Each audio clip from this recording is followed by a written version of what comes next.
Inipo ng mga paputok vendor sa tabing daan ang kanilang mga basura sa pag-asang hakutin ang mga ito ng City Environment and Natural Resources Office o Senro o ng barangay.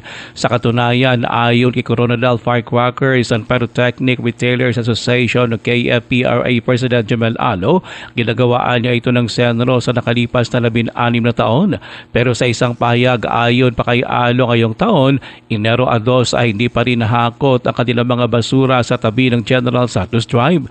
Kaya ay kay Alo dahil dito may mga bata na naghahanap ng mga paputok ang hinukay at ikinalat ang mga basura.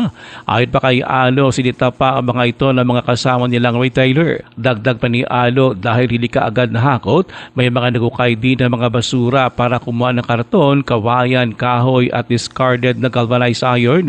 Binigyan din ni Alo na sa halip na trash bag isidelete ng mga vendor ang kanilang mga basura sa mga karton at sako bilang bahagi ng waste management at reduction, pero maging ang mga ito ay kinuha rin. Kaya ayon pa kay Alo, para malinis ang lugar, sila na mismo ang nagkusa na magakot na kanilang mga basura, kaya malinis na ang area sa ngayon.